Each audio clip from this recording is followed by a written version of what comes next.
anymore. I don't even know.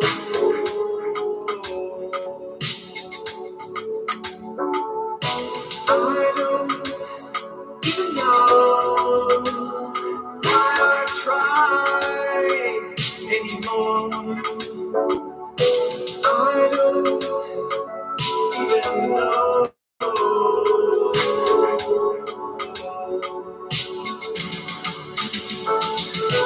You can't replace me. I'm awake, it's time to break free. I'm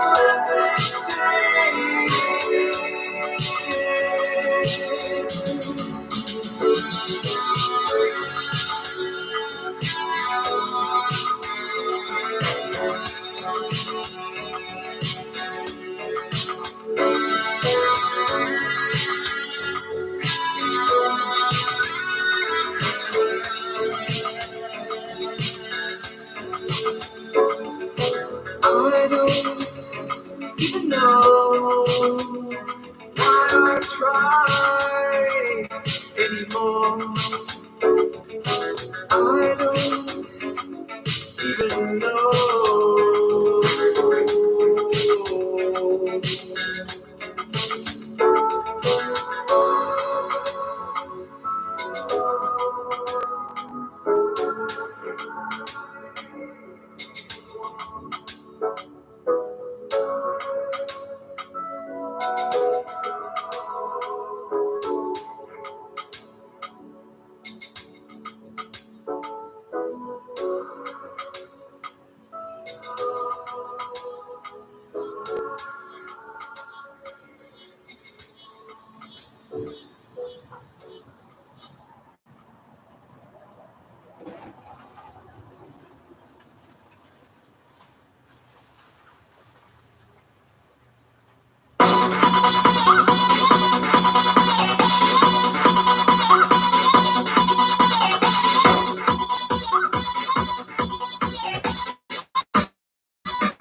Episode 100 of Harmony and Chaos is behind us. The historic 100th episode.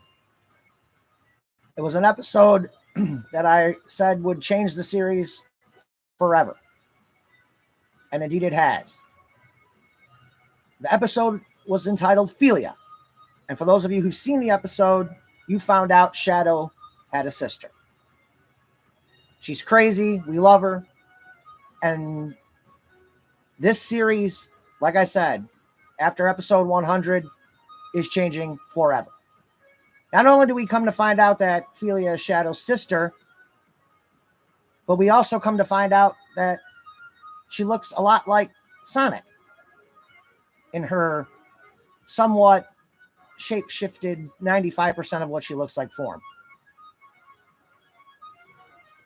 By the end of this episode, a lot of you were shocked. I will explain everything and why you shouldn't be shocked at what we got at the end of episode 100. This was something that was planned from day one of this series. It was just a matter of when do I pull the trigger. We'll get into it and more. If you guys haven't noticed, I've dropped the drawbridge, but we're not doing the kingdom from the confines of my throne room. No. Today, we are doing this in the courtyard, and I will be addressing you guys from the Royal Terrace for the first time ever. Anyway, guys, drawbridge is dropped. I'm about to head out of my chambers, and I'm going to head out to the terrace, where we will talk episode 100 and a lot of other things in Harmony and Chaos lore. It's a celebration, guys. 100 episodes. Anyway, drawbridge is dropped. You guys are filing into the courtyard. I will be out momentarily on the terrace to address everything. See you guys in a few minutes.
What's up, everybody?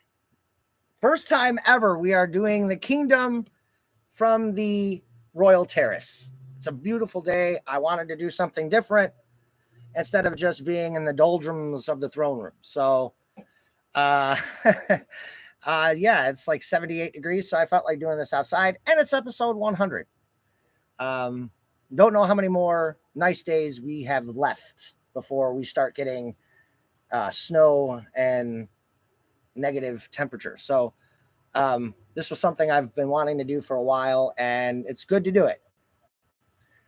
So, episode 100. Where do we begin with episode 100?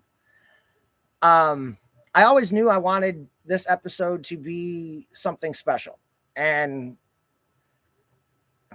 we are touching grass today, Lion God. Thank you. We touching grass today, folks. Yes. As you can see, I had my neighbor came home from work as this live stream started, so he was waving to me, and I was like, "Yeah, I'm doing a live stream out here." So it's interesting in that sense where I'm not in a confined space where it's controlled. So I don't know what we're gonna get being outside today, but we're gonna have fun doing it. Back to what I was saying about episode 100. When I started writing the series, I always told myself that if I made it to an episode 100, that I wanted it to be something special. And of course, over the time that Harmony and Chaos has been around, um, obviously it's changed multiple times. When the idea for Philia came up from Solar, it was something that I didn't pull the trigger on right away, mainly because I wasn't sure how Philia would fit in with a My Little Pony Sonic the Hedgehog crossover as far as like her personality. But the more that I got to see Philia in Discord and like have conversations with that character in general, it was like, yeah, we kind of have to bring this character on because she's just funny. And something about Philia, I just like writing her character because I can be completely uncensored when it comes to writing her character. It literally, I don't have to have a filter when it comes to Philia because Philia has no filter. You know, obviously she swears, she cusses, she says what's on her mind, and I love that about that character. We'll talk about Bonnet too, but Philia was the title of the episode. Now, in the introduction, I had said that we had gotten a very shocking ending to this series. To some of you, the potential realization of Sonic and Shadow being brothers.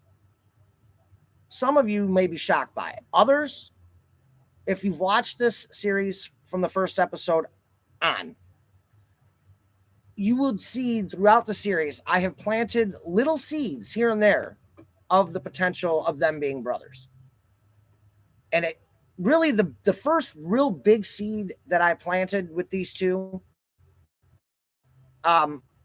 is in episode 33, which is season 2, the very first episode of season 2, and where Shadow nearly gets killed by the changelings. He gets impaled. And he's bleeding really bad. And the only blood type match for Shadow for a blood transfusion, you guys are gonna hear a lot of background noise because we're outside. So the only way to save Shadow at the time was a blood transfusion. So Sonic, being the only blood type match, donated blood to save Shadow. That was the very first seed planted way back. So we're talking 67 episodes ago that these two potentially could be brothers. Some of the other hints that I've dropped along the way, it's just, you look at the relationship between Sonic and Shadow from, any of the Sonic series, they're friends, but they're more rivals than friends.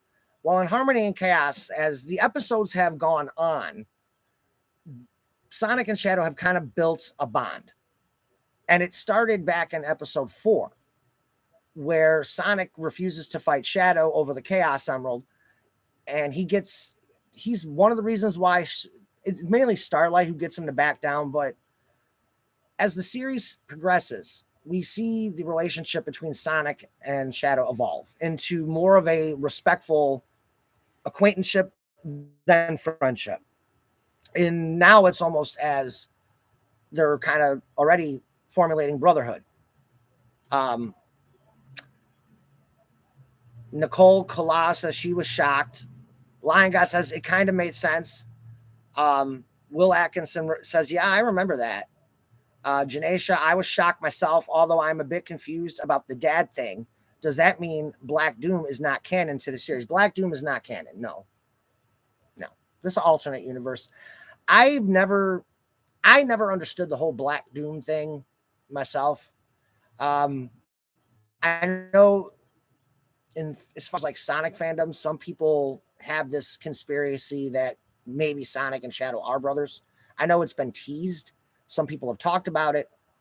I just went ahead and did it. Like I said, Sonic and Shadow being brothers in harmony and chaos is something that I've had planned from the very start of the series. Even before I even started writing it, it was planned. So we're talking 8 years ago. It was just a matter of, with a story like that, you have to make it make sense. And it's about timing. You can't just throw something like that out there, something that has to build over time. I wasn't sure when I was going to pull the proverbial loaded gun trigger on that. And it wasn't until Philia where it became official Philia was going to be part of the series. Now, the reason why Philia was the trigger was, you think about it, how many of the characters said she looks like Sonic? Now, keep in mind, when we see Philia, the very first time we see Philia, she looks exactly like Sonic. She's got the blue quills. But the thing is that's she can shapeshift. That is a shape-shifted form. Her true form of Philia we saw at the end of episode 100 with the black streak of hair that looks like Shadow, one red eye, one green eye. So she still kind of looks like Sonic. But that's why I said now was the perfect time.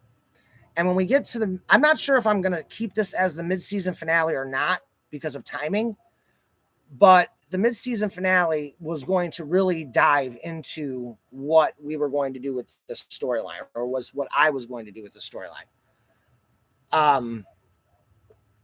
But that's the basis of this, of this storyline with Shadow and Sonic. It's something that I've wanted to do from day one. It was just a matter of when. So Shadow had just, in the last arc, when we ended season 3, near the end of season 3, with the battle with Dark Swirl, Shadow gets into that fight with Dark Swirl and he absorbs all the Alicorn magic. Now, keep in mind, Shadow in canon Sonic has always suffered from amnesia.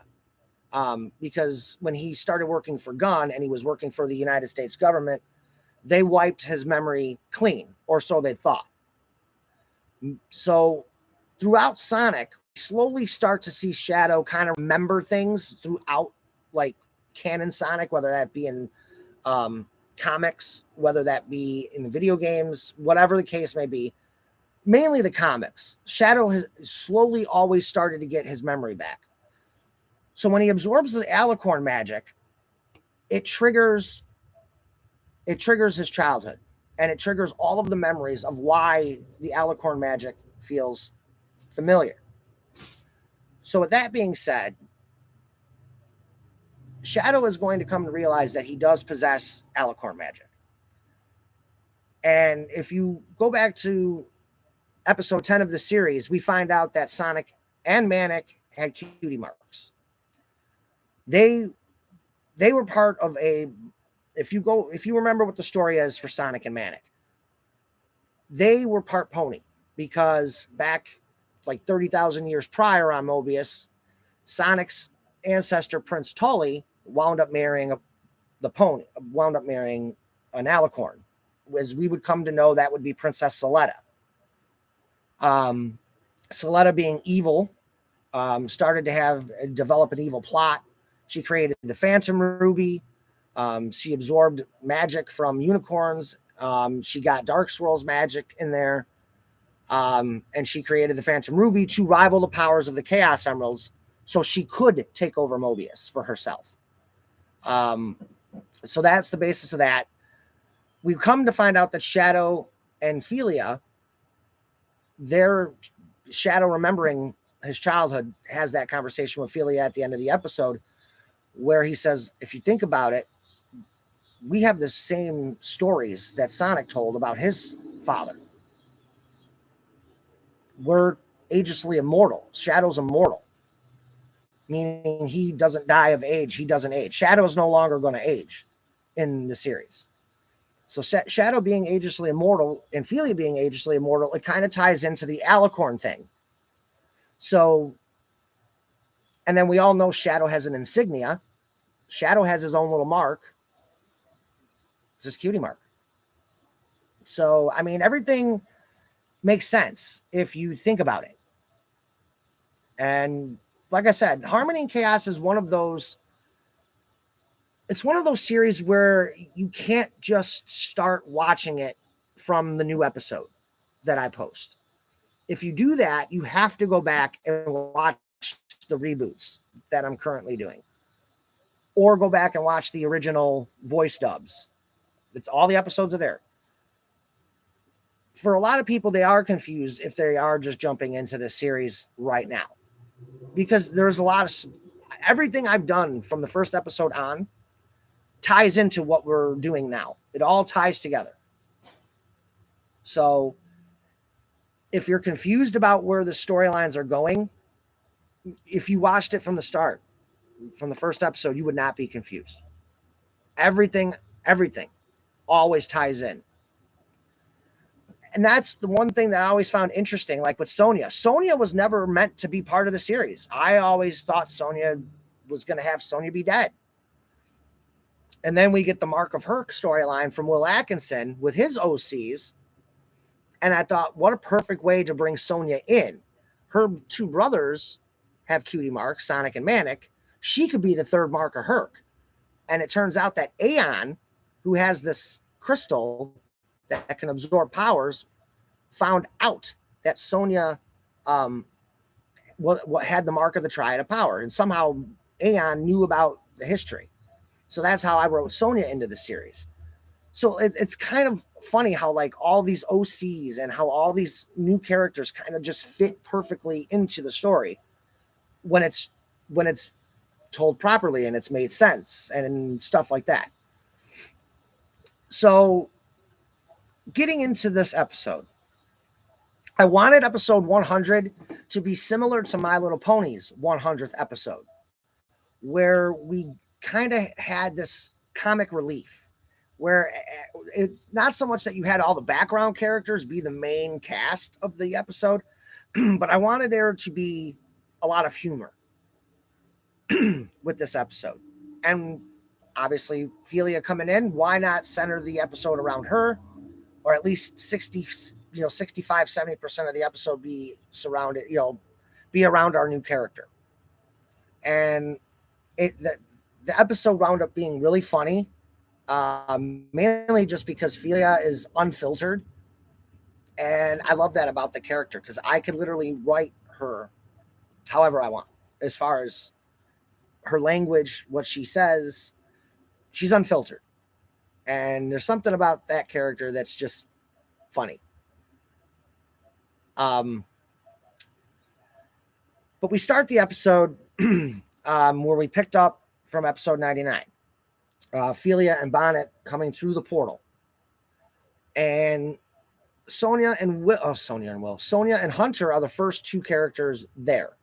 They're already out and about. They've left the party and they kind of wanted to just be alone for a little while. I don't want to call it a date, but they just wanted to go talk in private and get away from the castle for a while. When Philia came through the portal, Hunter senses the Master Emerald getting triggered. Because if you remember how Chris came to Equestria, he used his time machine, or not time machine, he used his machine to create artificial chaos control. It synced up with the Master Emerald And that's how he was able to get the coordinates, and then that's how he was able to open a portal. Same thing with Philia. The thing about Philia, we'll talk about that a little further on throughout the episode, of the significance of like what Philia did by coming through that portal and creating that portal herself, what she was able to do. So the fact that Philia is tapping into the Master Emerald to open this portal, Hunter senses it right away. Obviously, Sonya having alicorn going through her, she senses the alicorn magic. Shadow senses it. Sonic senses it. Twilight senses it. Basically, I wouldn't doubt if Celestia and Discord sensed it, but they were busy in Colcago doing their thing, surveying the damage of what Infinite did with the Phantom Ruby. Let's see. I'm going to get into the chat here in a minute. But no, so they wind up sensing Philia. So Sonic and Shadow are on their way. Sonic and Shadow already know it's Philia. Shadow, as we saw, was in tears because, again, canonly for Harmony and Chaos, he hasn't seen his sister realistically in about 60 years. I said 50. Realistically, it's more like 60 years because it's also 10 years after they've left Earth. So, again, so it's more towards 60 years versus 50 since when Shadow last saw his sister, because they were both in captivity for 50 years. So Shadow gets very emotional on his way to go see Philia. So Shadow arrives. Shadow and Sonic eventually arrive. Keep in mind, Hunter and Sonya have already made acquaintance with Bonnet. And they kind of like try to reassure Bonnet that everything's okay. They're not there to hurt her. And then Shadow and Sonic show up. Shadow immediately thinks that Bonnet has harmed his sister Philia. And he threatens her, shoves her down, and says, "Get the hell away from my sister. What the hell are you doing here?" That kind of thing. Sonic steps in and intervenes and gets in front of Shadow and prevents Shadow from hurting Bonnet any further, and tells Shadow to calm down. Philia needs help. Hunter confirms that Philia is fine. She's just exhausted from opening a portal with her magic. And Shadow reluctantly agrees. I shouldn't say reluctantly agrees, but he aggressively agrees to take Philia back to the castle where he feels that Cosmo can heal her.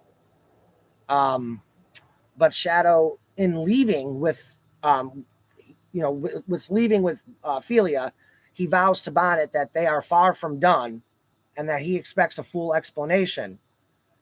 Shadow's also kind of angered at the fact that Bonnet introduced herself as Philia's girlfriend, which kind of enrages Shadow because Shadow does not like humans to begin with. He's very skeptical, and it goes back to what Eggman did to him, mainly just because Eggman's just a treacherous buffoon who only cares about himself. And then, of course, we know the backstory about Shadow and Maria, about how the military invaded the space colony Ark and wound up killing Maria. So that's why that's exactly why Shadow has beef with humans. So Shadow winds up taking Philia back to the castle. Bonnet is really upset because she thinks Shadow, who's essentially family. I mean, if Bonnet is dating Philia and they're in a serious relationship, she would want Shadow to like her. So she's very emotional that Shadow hates her. And then that's when Sonic reassures her that it's not you he hates. He just has a distrust for humans. That's what it boils down to. It's not a hatred for you.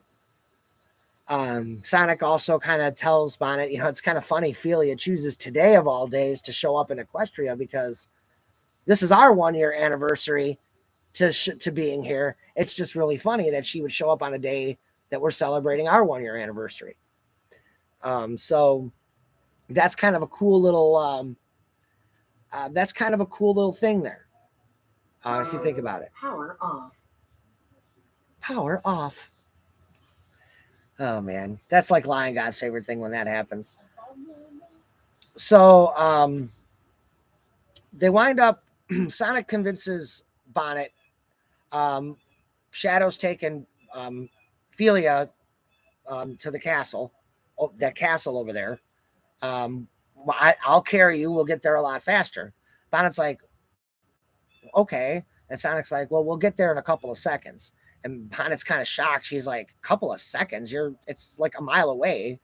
So, of course, Sonic picks Bonnet up and they dart off toward the castle. And she's just kind of blown away, pun intended, by Sonic's speed. I'm sure Philia told her that Sonic was fast at some point. But until you've been carried by Sonic, I don't think you realize just how fast he is. So, yeah, Lion God quoted power off. So they wind up all going back to the castle, and the opening sequence ends with Sonya and Hunter just kind of discussing things. Sonya, again, reiterating the fact that she's shocked that Philia looks so much like Sonic. She's very shocked by that. And Hunter's more shocked that it's Shadow's sister because he never knew Shadow had a sister. We will come to find out why Shadow, omitted having a sister. Number one, he kind of just forgot about her. Not really forgot about her, but he thought Philia was dead because Eggman had told Shadow when Shadow was brought out of his preservation chamber, when Eggman freed him from Prison Island, he asked about Philia, and Eggman told him, no, Philia's dead. So he never thought to mention it to anyone because it's not something he wanted to relive. So that's why Shadow never really mentioned Philia. At least that's the reason I gave. So it makes sense if you think about it. So the opening scene ends with everybody heading back to Twilight's castle who saw Philia and Bonnet arrive. They all go back to the castle then. We go into the opening credits, and this is where I will jump into the chat since we have a moment. Let's see. I got to go back a little bit. You guys are chatty. All right, so let's see. Yeah, Janesha, I didn't want, see, I wanted to differentiate some things. I didn't want Black Doom to be Shadow's father. I'm kind of going along and doing fan service with some of the people who think that Sonic and Shadow are brothers. So, like I said, this was something that when I started the series was planned. It was definitely planned to be this way. It was just a matter of timing and pulling the trigger and finding the right time to do it. But like I said, I've been slowly planting the seeds. That's why Sonic and Shadow have been becoming so friendly with each other lately. Yes, they've had their battles, but at the end of the day, Sonic and Shadow have been getting really close as the series has progressed. So it's something that I have planted the seeds for. And the big seed was planted in episode 33 when they were a blood type match for blood transfusions. So that was the big seed. Let's see. Angie Douglas says, I see it. Shadow was originally based, if Chowder is true, if the main Kenny. Wait. I see it. Shadow was originally based on Sonic's super form. He was.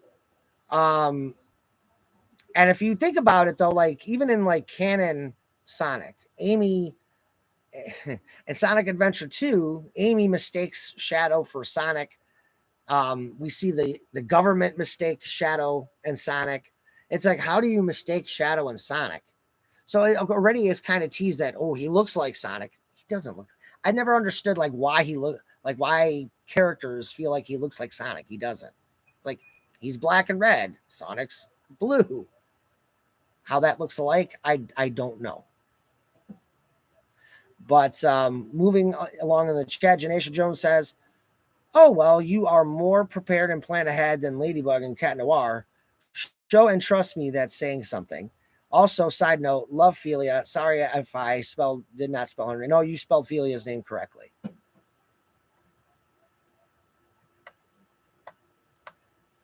Um, Janae also says it makes sense when you explain it, but I do have a question though, if you don't mind me asking.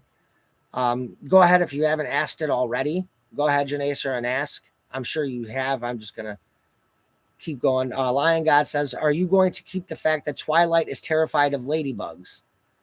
She's also scared of cheese, like legitimate cheese. I don't know why."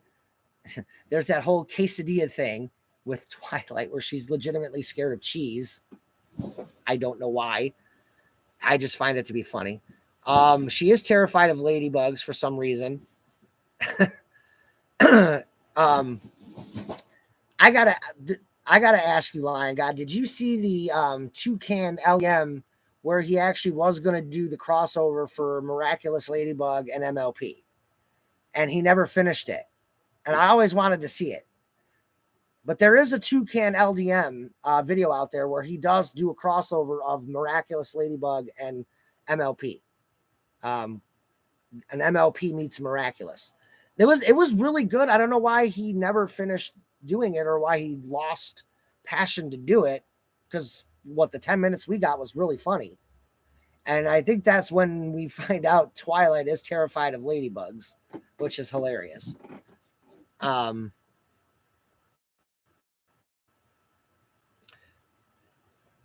Terrified means petrified or extremely scared, Janesha. Yeah, terrified is like the scaredest you could be of something. Let's like an extreme jump scare. Kind of like that. Like something that's beyond scared. It's like the next level above scared.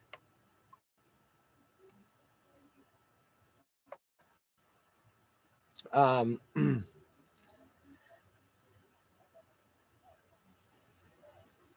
let's see. Yeah, you guys are talking. Again, Lion God says Philia is Deadpool, Shadow is Wolverine. It is kind of a funny comparison. Uh, Philia is just on another. She's on another level of just crazy, and I love it. She's also very intelligent,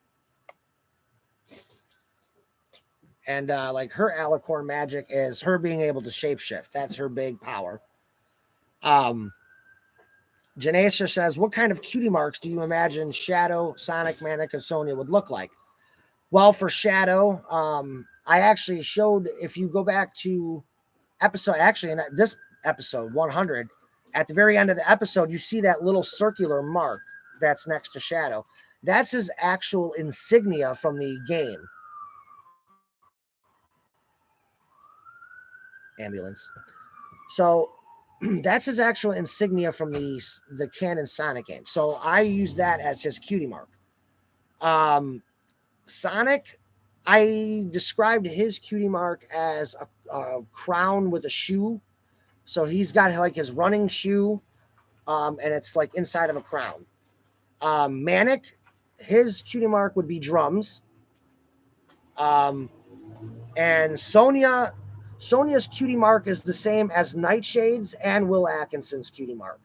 They both have the triad of power as their cutie mark, or she has the triad of power. So Nightshade, Prince William, and Sonia all have the same cutie mark. It's that the Triforce, or as I call it, the triad of power cutie mark.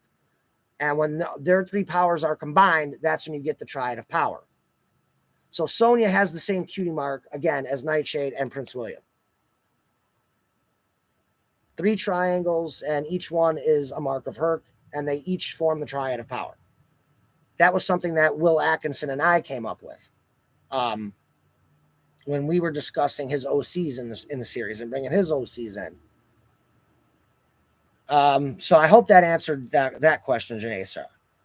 Nicole Kala, quoting Twilight, "They're so cheesy."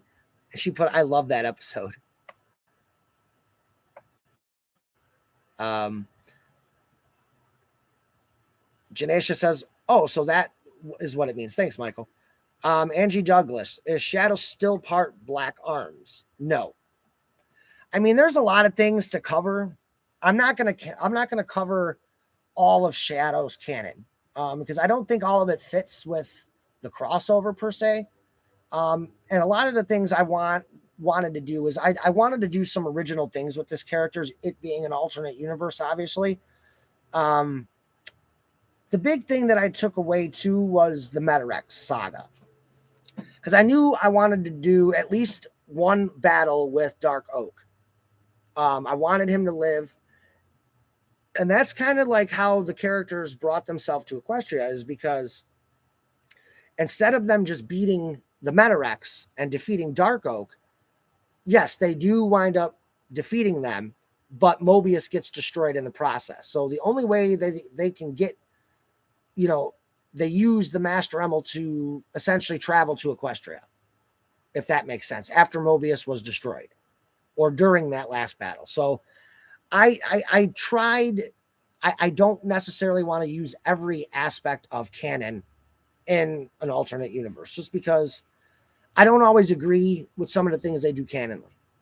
There's some of the fan service I agree with more with. I never understood why canonly Manic and Sonya were taken out of the series.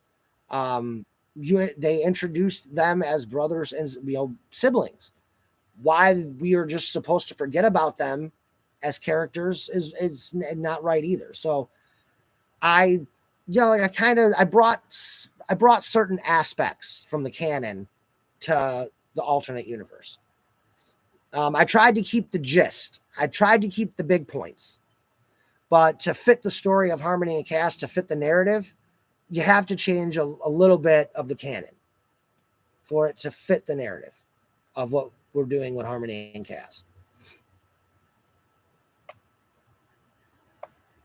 No, Shadow is definitely going to be part of that bloodline that Sonic came from, with the Hedgehog, Prince Tully the Hedgehog marrying Princess Soletta the Pony, the Alicorn, and the princess and the eventual ruler of the Equestrian Empire on Mobius. So that's kind of the gist. They've descended from that bloodline, is where it's going. Lion God says, in the short where that came up, she said when she was a filly, a swarm of them broke into their house. Shining Armor told her their black spots were extra eyes. There you go. Lion God explains Twilight's fear of ladybugs. And you know what? It does make sense why Twilight hates Marinette in the Toucan LDM's parody of MLP meets Miraculous Ladybug. That does explain why she hates ladybugs so much. Janatia's also shy. Dang, I missed that. Tail facepalm. I'll have to take a look again. Yeah, I actually missed that too. I don't know what season that's from, but that does make sense now that you think about it.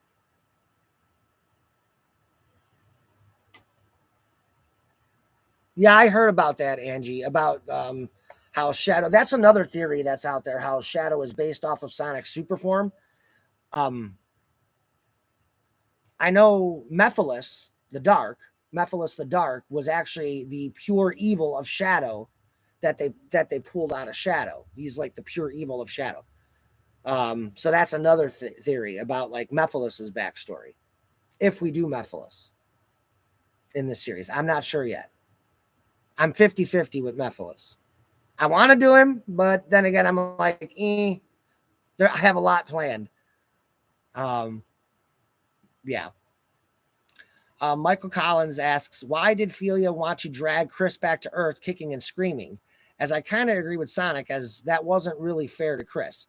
Well, Michael, the thing about it is Felia doesn't give a shit, as she says. She just wants that $2 billion.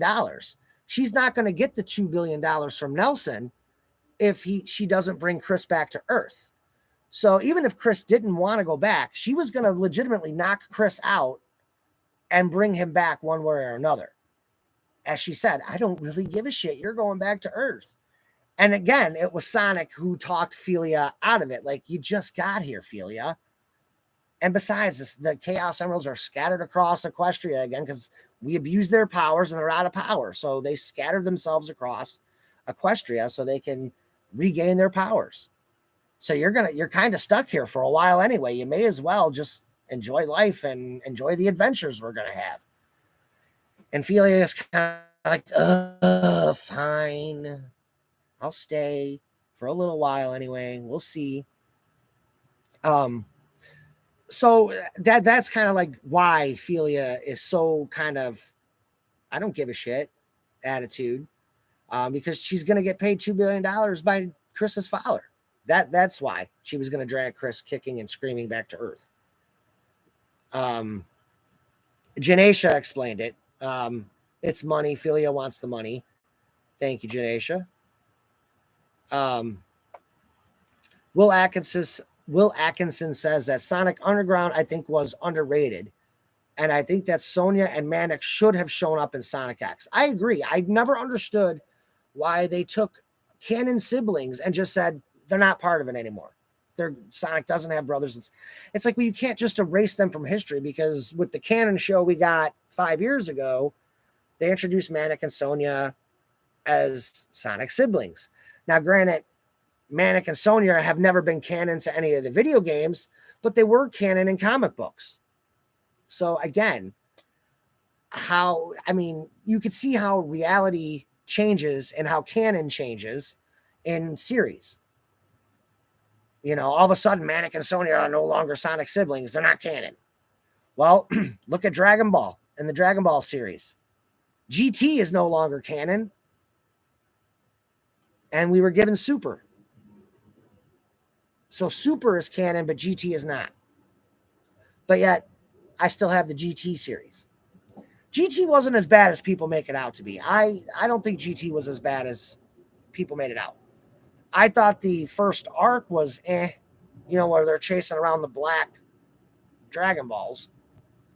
But yeah, Lion God also says, I think they were just something DIC Entertainment or DEEK Entertainment made up. I agree. Yeah, I think they were.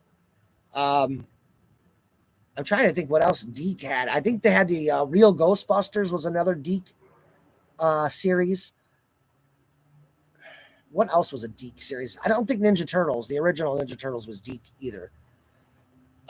Michael Collins says, I also noticed that unlike in the games, using the Chaos Emeralds actually has consequences.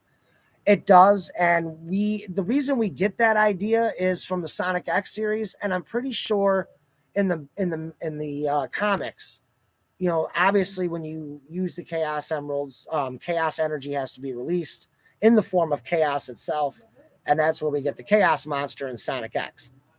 And in the canon video games when you do get Chaos. Deke apparently had Sailor Moon as well. Angie Douglas says, I need to clarify, Sonya and Manic were never canon in the first place. They never came in the main series. Plus, they probably will never be since due to how badly Underground was. Again, though, as a kid growing up in the early 90s, they introduced Manic and Sonya, and I wanted to do those two characters justice. So like I said, at first I wasn't going to bring Sonya even in the series. I had her written as dead. Sonic and Manic had no idea whatever happened to her. And then we come to find out when Sonya shows up what actually did happen to Sonya and how she ties in with the Triad of Power. They did have Captain Planet, Will.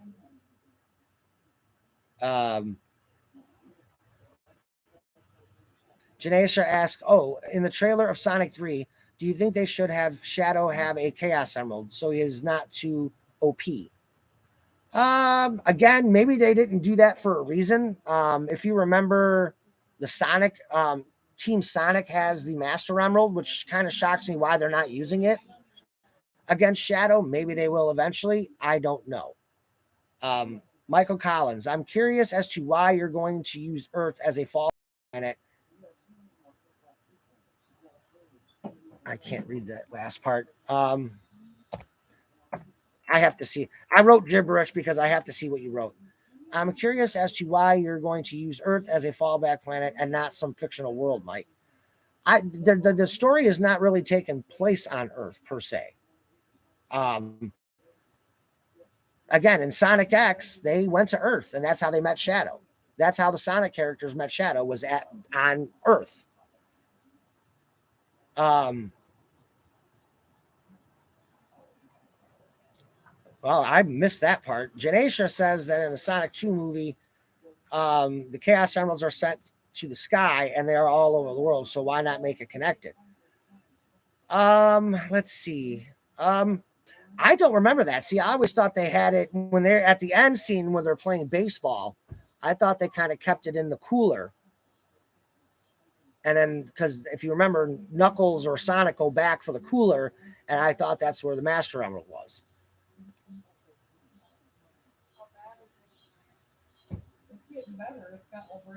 Let's see. Okay, I'm going to get back into the episode itself here in a minute. Angie says, but I may make recommend you. I might recommend you could introduce it SDXC. You already did the Evil Sonic.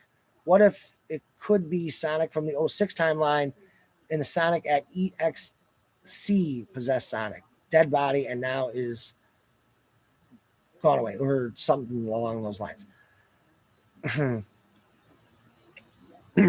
am not a big fan of Sonic '06. I'm not. I like Silver. I like Blaze. I don't like Sonic '06.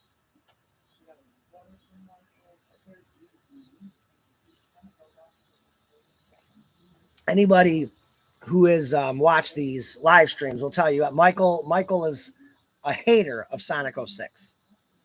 I'm one of those people that wish the game didn't exist, with the exception of Silver and Blaze. I think there was a better way we could have introduced Silver and Blaze. All right, so getting back into the episode, after the opening credits, Lion God says, "What about Mephiles?" I like Mephiles. I do. I think he's a great villain, but again, I feel like Mephiles was done dirty like Infinite was. I'm not sure. Like I said, right now I'm 50-50 on Mephiles. I don't know how I would bring Mephiles into the series canonly. I started talking to Elijah about it, and what he said made sense, about how to bring Mephiles in. Maybe the time rifts is one way to do it. The time rifts that are open in Equestria. Like I said, keep in mind that those time rifts exist in Equestria, because I didn't just throw those out there just to throw them out there. They're there for a reason. Um,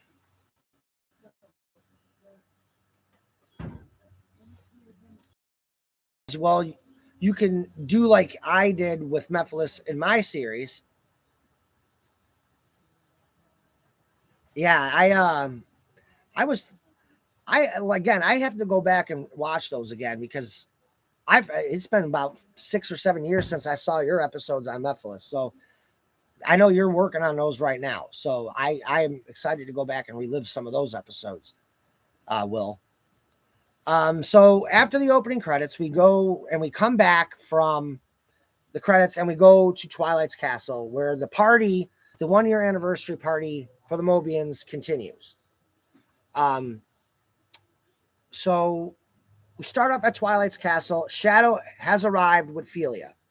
And as you would come to expect, that when you walk into a party carrying somebody who's unconscious, like Felia is, the party is kind of going to stop and kind of gasp, like, um, they are more shocked that Felia, they're kind of taken aback to how Felia looks like Sonic at this point. And that is more or less why everybody's just kind of like shocked. Um, Shadow denies having Cosmo help Felia. Twilight tells him she's upstairs with Tails. They're still discussing what happened between Tails and Fluttershy, basically. So Shadow goes, "Well, no worries. I think Felia will be fine here in a few minutes." Spike, Twilight tells Spike to prepare her library so Felia can rest. Um, So they all take Philia, a Twilight Shadow, wind up taking Philia to the library. Then Sonic arrives with Bonnet. And again, the room is kind of shocked that Sonic is carrying a female human. Like, oh, another human. And Bonnet's just kind of like, oh, hi, hi. Like, everybody's staring at me, kind of thing. I said in the chat during the episode that was Bonnet's meow moment that Sonic does in the first Sonic movie. That's kind of meant to kind of be along those lines, like, yeah, hi. So Philia not Philia, Bonnet gets to meet Amy first, mainly because Chris hugged Bonnet. And if you recall from episode 99 in the backstory, Chris and Bonnet had a romantic fling on Earth when Chris was an adult, and he was Bonnet was his data interpreter. So she basically was kind of like his secretary. She would take notes and write down all the data for Chris when he was working at the lab. They developed a romance. It didn't last because of Chris's insane work schedule at Thorndike Industries, which is a canon reason why Chris left Earth in the canon Sonic X series. There were two reasons Chris gave. The first one was he wanted to be with Sonic and his friends again. And the other reason was he told Sonic, I got sick of my life on Earth. I got sick of working my life away at Thorndike Industries. Is basically what he told Sonic was his reason for wanting to leave Earth, because he didn't want his entire life to be like his father's and be devoted to Thorndike Industries. So Chris and Bonnet kind of have their reconnecting moment. Of course, Amy, being jealous, has to come over and be like, yeah, Chris is my boyfriend, and who are you? And Bonnet says, oh, I'm Bonnet. Philia told me a lot about you. And Amy said, well, I bet none of it was any good. And I know a lot of you guys are thinking, well, what's the beef between Philia and Amy? Like, why does Philia hate Amy so much? You'll get that story as the series progresses. The only thing I gave you guys as far as the reason why Philia hates Amy is because Amy is a jealous. I'm not going to requote Philia. You guys can quote it in the chat if you want. Philia legitimately calls her a jealous. Yeah. Basically, Amy was always clingy to Sonic, and she was always jealous of the relationship between Sonic and Philia, their friendship. So that's why Amy and Philia don't mesh very well, why they don't get along. Amy's jealousy of Philia. Sonic wanted to spend more time with Philia than her. And I don't blame him. Like, Philia's cool. Amy's your clingy girlfriend. So, yeah, Sonic had more fun with Philia. They didn't know they were siblings, potentially, until they still don't know yet. But moving on, Philia tells Amy, Bonnet tells Amy, look, I really don't want to get into it with you right now. I just want to know where Philia is. And Chris said, oh, they took her to Twilight's library. Follow me. I'll take you to her. So Chris takes Bonnet to Twilight's library. On their way to the library, Chris and Bonnet have their reconnecting moment where, you know, Chris legitimately tells Bonnet, I was in love with you. And Bonnet says, look, I know you were. She's like, and part of Bonnet was actually in love with Chris too. But like I said, Chris could not get away from Thorndike Industries. It was his entire life, to the point where he legitimately had a bed in his office. So they kind of have their moment there. They get to the library and they get let in by Shadow. Shadow reassures Bonnet that Philia is fine. She's just resting. She should be okay and should be back to being conscious shortly. He tells Chris to leave because he wants to have a discussion one-on-one with Bonnet. So everybody kind of just leaves Shadow alone with Bonnet. And I know what originally people were probably thinking was, oh my God, Shadow is going to kill this poor girl. Not the case. Shadow apologizes and says, I'm sorry to think that I thought you hurt my sister. But basically, I want to know why you guys came here. And then that's when Bonnet tells Shadow the story of why they showed up in Equestria and that they're there for Chris. Now, the one thing that we haven't seen yet is Chris. Chris actually questioning Bonnet as to why would you go along with Felia's plan to take me back to Earth. That's not something that has been addressed yet. But Chris is going to address that situation with Bonnet. Like, you knew Felia was going to come and take me back to Earth, and you came here going along with it. Like, seriously. So this fly. This is the price you pay for going outside to do a live stream. You get bugs and everything. But yeah. So anyway, Bonnet does tell Shadow like why they're there. Felia does come to. She comes back to consciousness, and Bonnet tells. This is actually a really good moment because when Felia wakes up, she's like, "Oh, what the fuck?" She goes, "I felt like I've been hit by a damn freight train." And Shadow's like, "Not surprised considering the stunt you just pulled." Soon as Felia hears Shadow's voice, she bursts into tears because she knows it's her brother. And keep in mind, Felia was also told Shadow was dead because at the end of the Battle of the Space Colony Ark, when Sonic and Shadow defeat the Space Colony Ark monster, it was believed by the Sonic characters that Shadow had died. They didn't know that he used the Chaos Control to go elsewhere. As Harmony and Chaos lore would have it, he went back to Mobius. So, getting back into it, Felia very happy to see Shadow.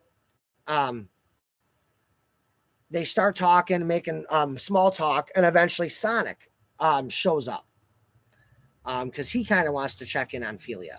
Felia, as of right now, Felia is his friend. They're besties, as Felia would say. Felia was really excited when Sonic showed up. They kind of rekindled their friendship. During this discussion, I think the interesting thing to take away from this discussion was how quickly Sonic and Shadow both reiterate to Felia that she's not using the Chaos Emeralds to take Chris back to Earth. And this is the first time Sonic tells Felia it's not fair. Like, you have no right to take Chris back to Earth. I don't care what Nelson is paying you to do so. Chris chose to come here and live here. He has the right to do it. Excuse me. So, Felia's like, look, Sonic, I know you have no concept of the value of money, but $2 billion is a lot of fucking money, and I'm not going to just let that slide by. And besides, I'm a mercenary. I have never not collected on a bounty. I'll be damned if Chris is going to be the first bounty that I don't collect on.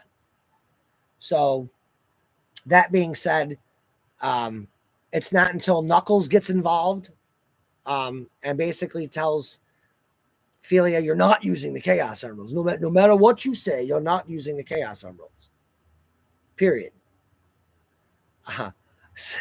Solar is upset. Really? While I'm on my cruise? Yeah. I didn't even really want to do this live stream until next week, to be honest. But it's such a nice day that I wanted to do it. So, yeah. That and I had the day off. So, yeah, I decided to do it today. You guys are chatting it up. I'm going to get back into the chat here in a minute. But so Shadow, Sonic basically tells Felia, look, you may as even if you wanted to use the Chaos Emeralds, you can't. They scatter themselves across Equestria because we drain them of their powers. We've overused them. So you're kind of stuck here for a while, Feels. Spike then enters the fray to tell Sonic and Shadow that Princess Celestia and Discord have arrived, and they are demanding the presence of the entire team because they have news as to what happened in Colcago. and about Infinite. Felia gets excited because they're having a battle. But yeah. So Felia gets really excited that there's a potential battle going on. And she wants to help, and Shadow's like, well, I guess with your powers, yeah, but I'm going to warn you, the battles here are a lot more intense than anything we've ever encountered. So Felia then chips back at Shadow, says, what do you think, I've been slacking all these damn years? And basically Sonic is like, all right, enough. We have to go meet Princess Celestia. Bonnet really doesn't want to because her social anxiety. Bonnet has a lot of social anxiety and paranoia and stuff like that. She's very similar to Fluttershy in that regard. She's kind of had enough. Keep in mind, all eyes were on Bonnet to begin with when she arrived with Sonic, so she's kind of like, yeah, I'm going to sit this out. And of course, Felia being Felia is like, see, this is why you should have stayed home.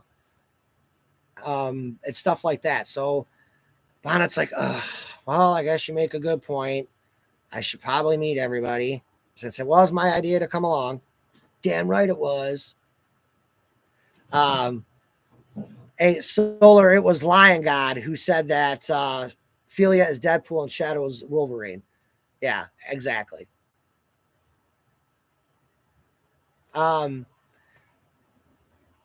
So after that, they go down to meet Princess Celestia and Discord. Before we move on, I want to see how much of this chat is going along with what we're talking about here. Let's see. Janesha says, glad Shadow apologized to Bonnet because if he didn't, I would kick him where the sun don't shine. Felia's already done that, and she'll do it daily or a lot. Don't worry. Felia will kick Shadow in the nuts quite a bit. She did in this episode. Just because he dated Amy. And when Felia found out that Shadow dated Amy, that's when she kicked Shadow in the balls. Plus, I like Bonnet, and I don't want Shadow to pick on her just because she is human. Janaisa also says, I mean, heck, she is kind of friends with Chris. So, who is newsflash human? Sorry for being dramatic. Michael Collins says, at Janaisha Jones, I'm honestly curious as to what Dr. Fauna will think of Bonnet being human. I don't think Dr. Fauna is really going to care. I'm sure she's seen Chris walking around town multiple times. So I don't think she would really care too much. That there's all kinds of things that are in a question. You got griffins, you got dragons, you have pretty much, obviously cats. You got capper, talking fish. There's all different kinds of different animal species that live on the planet Equal. So I don't think Dr. Fauna is really going to care too much. It'll be interesting though.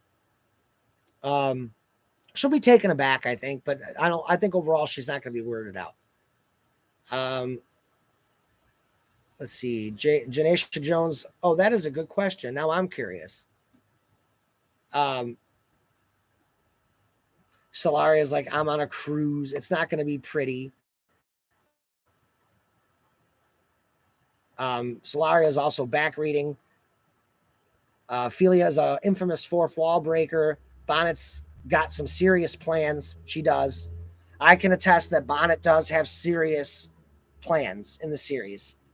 And it was something kind of like, again, I met these two characters, Bonnet and Felia, through just VCing with Solaria. So not just VCing, but also just text chatting. So it's actually really interesting what Bonnet is going to get herself into moving forward in the series eventually.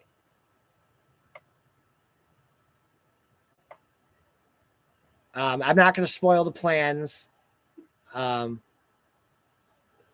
yeah, we've let's see. Back to Solaria says back to her cruise, and Michael, prepare your grave. Well, I'm glad you're still here, Solaria. Yes, they do have Wi-Fi on cruises. The Lion got said right in the spin balls. Oh God, you guys are nuts. All right, so moving on with the episode. Well,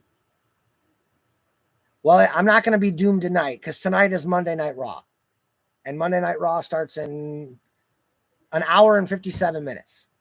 So in an hour and 57 minutes, I will be parked in front of the TV for 3 hours. I do not miss. I am not running to Discord after this. Nope. Prepping my dinner and watching Monday Night Raw. I missed Monday Night Raw last week because of Labor Day, so I'm not missing it this week. And I missed a lot, apparently. So moving on, Princess Celestia and Discord basically have 2 bits of news that they want to tell the heroes. And the reason why they wanted everybody together is because they do have 2 bits of info to share. The first bit of info was that Infinite's attack earlier in the day had wiped out a third of Chicago and eliminated the lives of 5,000 ponies. That is the estimation from Princess Celestia. That was the first bit of bad news that they had to share. The other bit of bad news, and Twilight kind of like hinted toward it, like, well, we are going to fix Chicago with Discord's magic, right? And Discord said, not so light. Discord would divulge. Yeah, oh yeah, Michael Collins, Chicago can be rebuilt just like anything else, but they just are not going to use magic to do it. And obviously, they can't bring back the 5,000 lives that were lost or more. That's what they did with Ponyville after Dark Swirl. Discord used a good portion of his magic to refurbish Ponyville and bring back the lives lost. He used his chaos magic to do that. So it also used a lot of his magic when he did that, a lot, which is why he's in the predicament he is now, which is the second part of the grim news that Discord and Celestia had to share, was that Discord is not replenishing his magic. Because Grogar had taken away Discord's immortality. Discord chose not to go back to his evil ways as a grim repercussion. Grogar took away his immortality because the only reason why he gave him immortality was to do his bidding. You are the god of chaos. You're not doing god of chaos things. I'm taking away your immortality. So your magic was supposed to be used to wreak havoc, and you haven't done that. So that's why Grogar took away his magic. I will say this, we are going to get Grogar in the series at some point. That was my plan for my other series, Twilight's Kingdom. Like I said, the stuff I was doing with that series, I'm going to tie it in eventually to Harmony and Chaos as well. Because there are some stories I want to tell from that as well.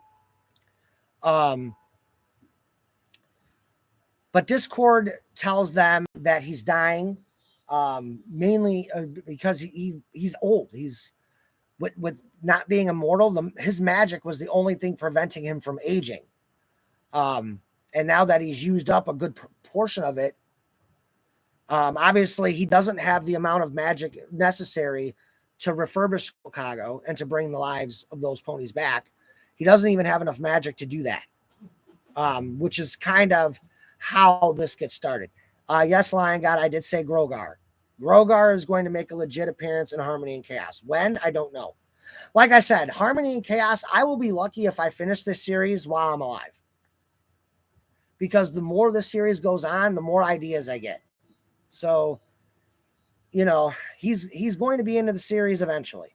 And it's not going to be Discord.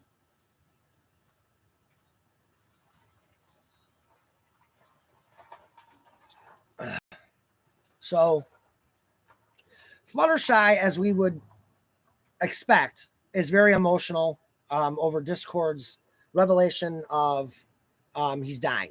He tells everybody he's got 5 to 10 years max.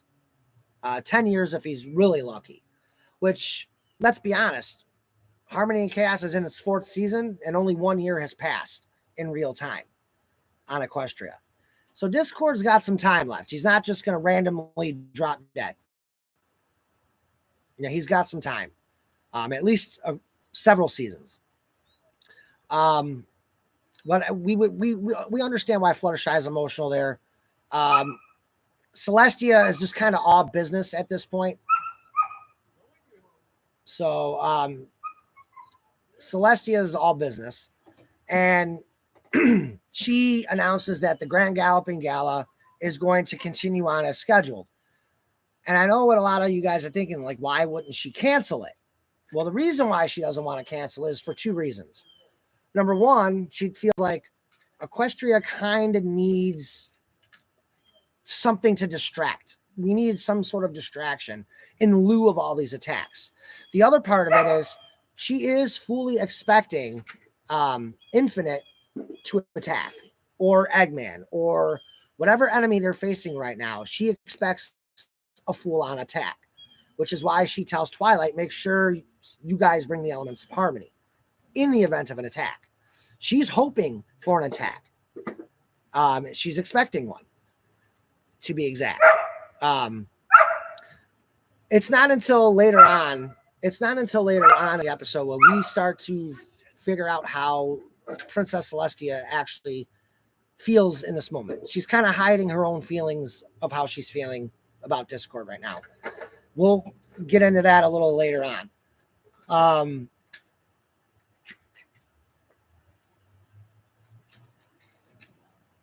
Yeah. Solaria says, anyway, if anyone has questions about Philia and the old man can't answer them, ask me. I'll probably be back and forth. LOL.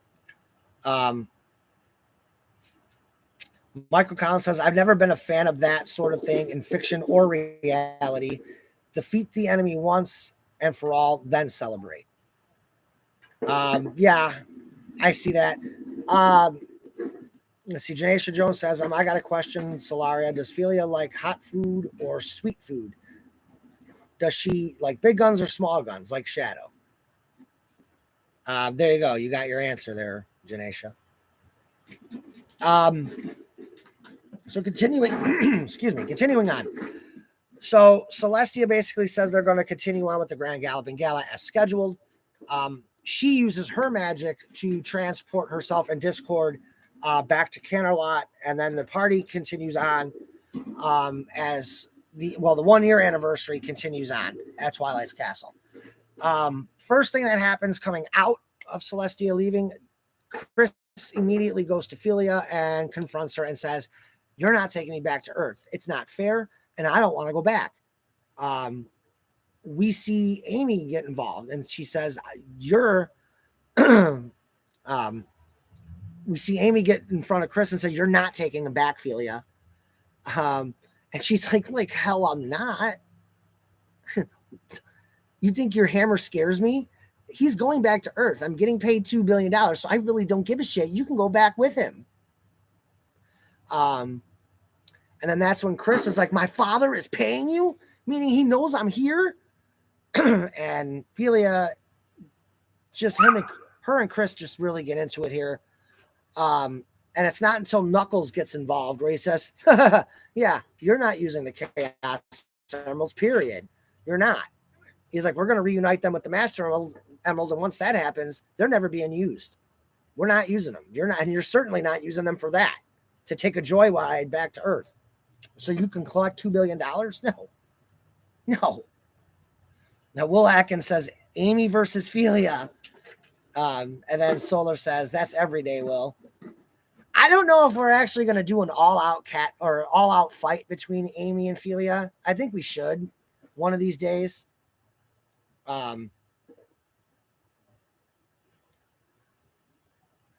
Let's see. Oh, Rookie. No, Rookie is not part of this series. No. Yeah, nah. Let's see what else. That's it. That's all I'm seeing in the chat right now.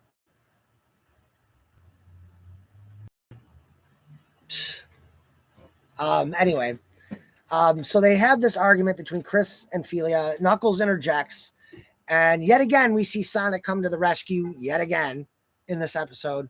And Sonic says, look, I tried to explain that to you already, Philia. And besides, like, don't you want to stay here? You just got here. Like, don't you want to party with us and go on adventures like we used to and all that other stuff? You're going to miss out on all of that if you go back to Earth.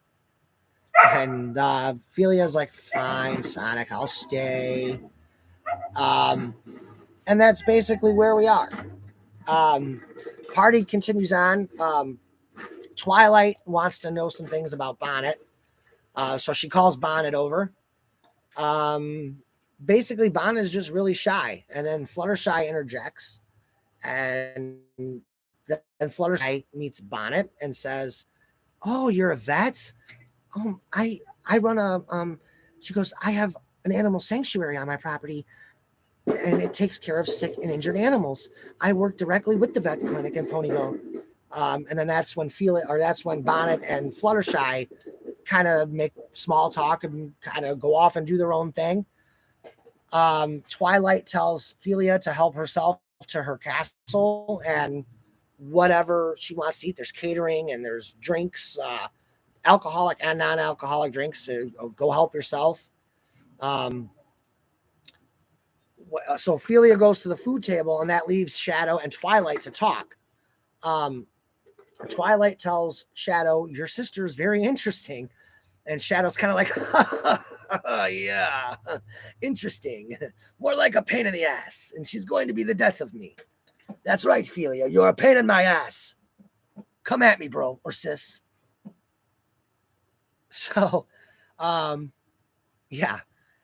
So they start talking about Felia. And somehow Twilight, she kind of makes that first little jab that why does your sister look more like Sonic than yours? And then this is when Shadow tells her, "Look, my sister is a shapeshifter. And the form that you see right now is not her true form. It's like 95% of what she looks like.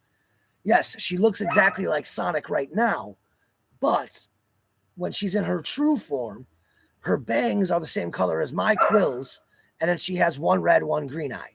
That's the only difference." Um, and I think I explained it in the episode where Shadow says, "My sister's just really self-conscious about her appearance and about her eyes. She was never a big fan of her eye color. She does that." Um, I'm sorry that my neighbor's dog Remy is going crazy down there. Like, I knew this was going to be possible, that we were going to get like background noise, so keep that in mind. So the conversation between Twilight and Shadow, this is where it gets really interesting, because Shadow can see that Twilight is pondering. She's got her hoof under her chin. She's like, And then Twilight asked the question, Is your sister agelessly immortal like you are, Shadow?"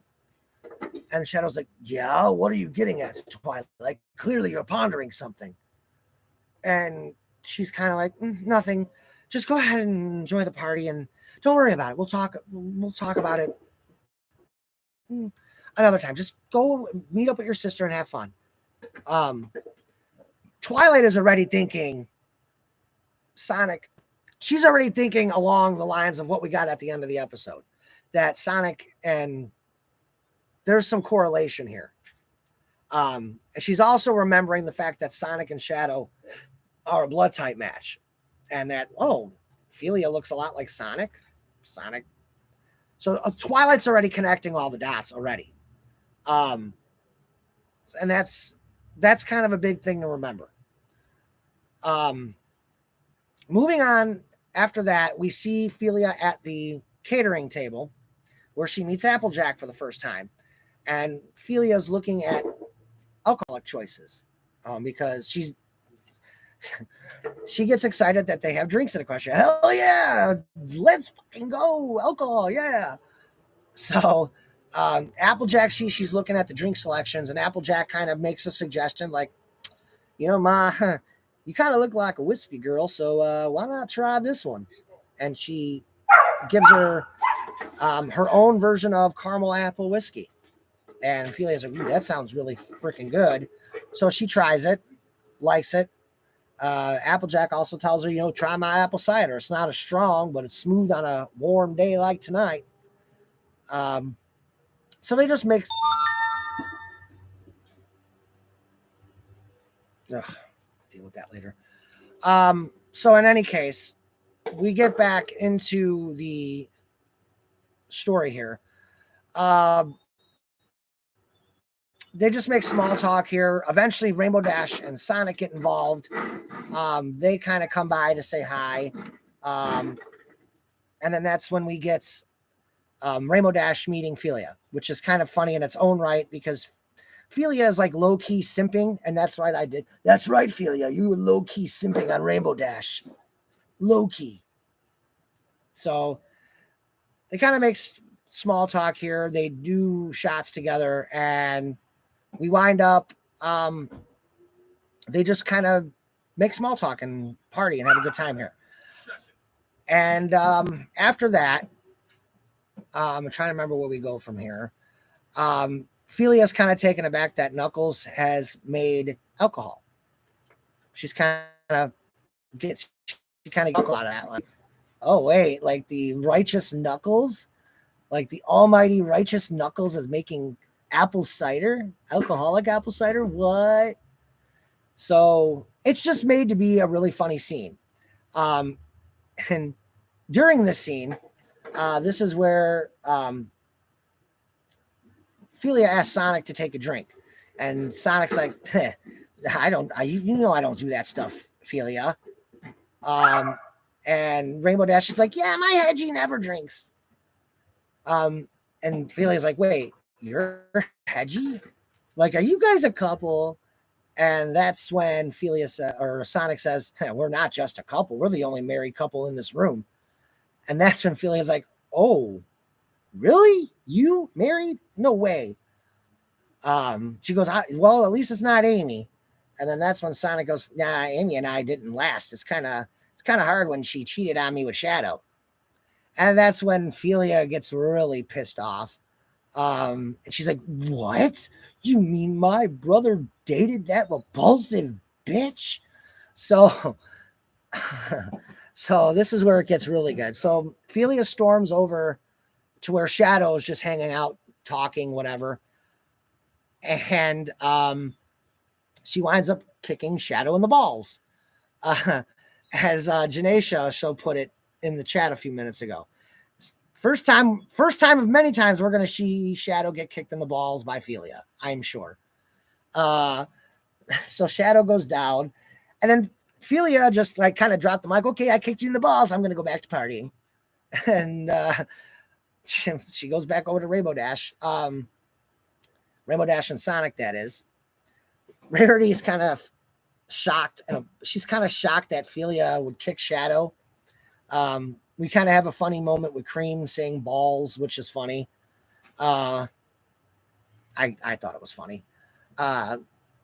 So Cream kind of gives Rarity a little gist about Philia and about why Philia and Amy don't like each other. So just gives her a quick gist of information. We go back to where Philia and Rainbow Dash and Sonic are all hanging out with.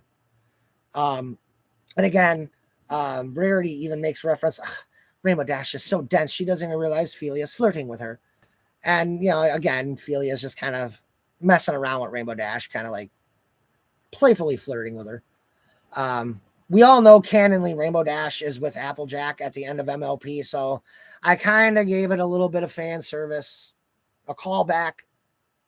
I kind of gave Applejack and Rainbow Dash a callback to the original series, the MLP series, so I did relationship justice. I mentioned it. Okay, yeah, whatever.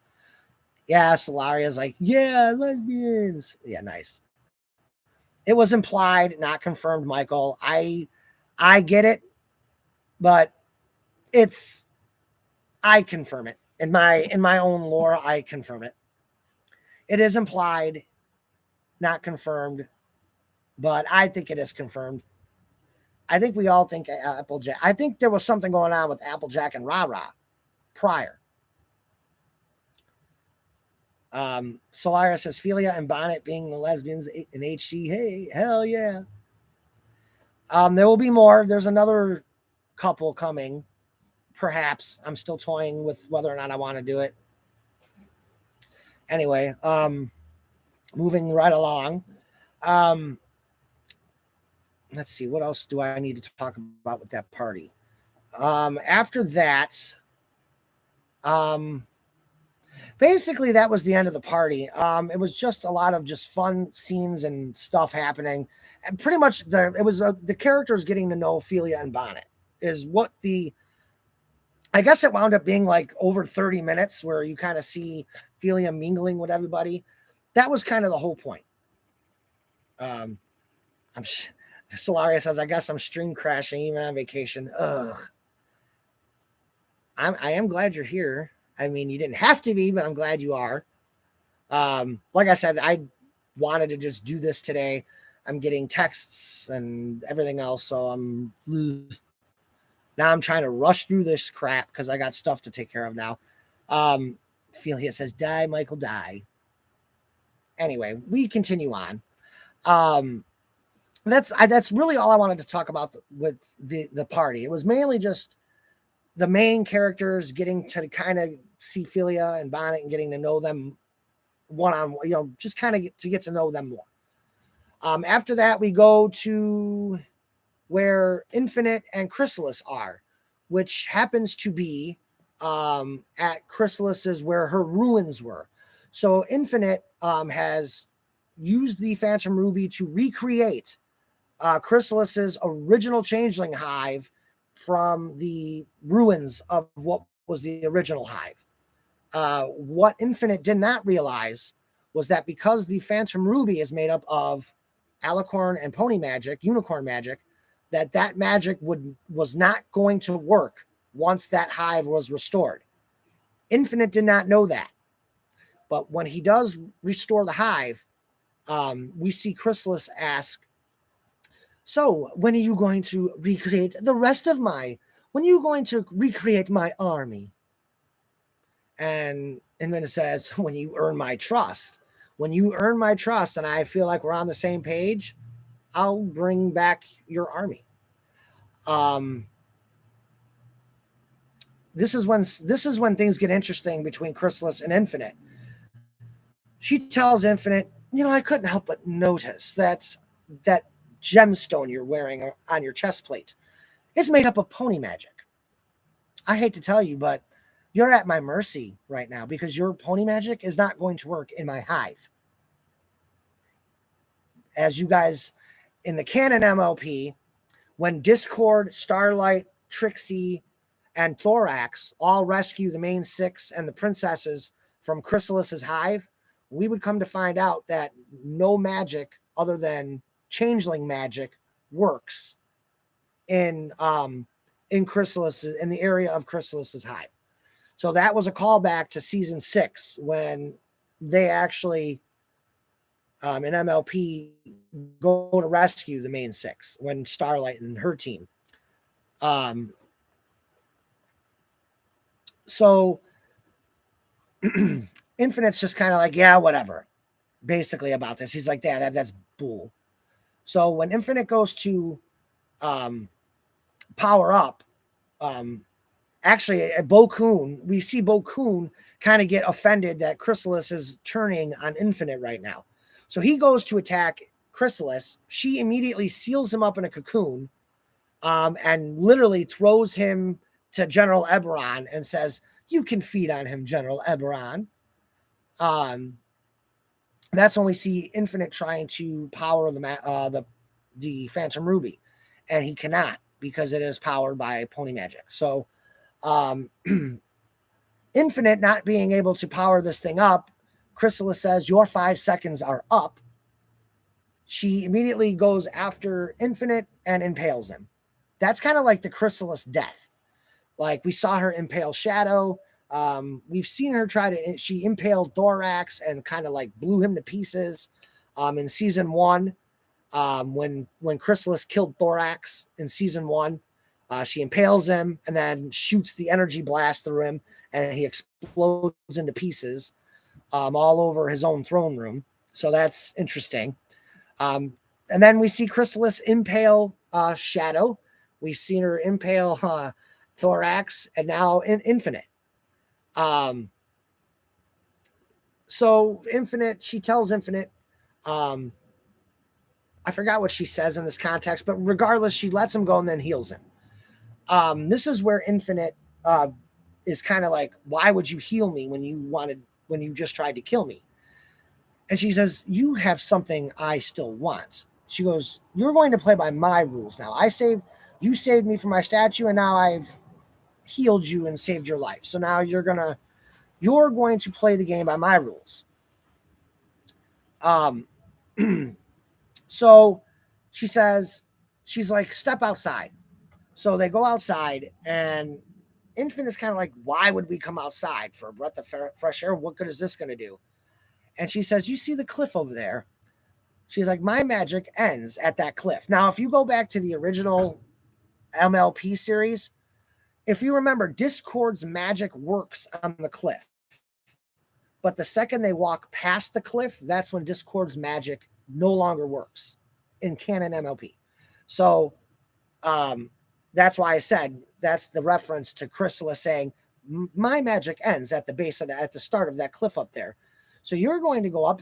She goes, you're going to go up to the top of that cliff, and you're going to recreate my army. You are then going to relinquish all of your magic from them.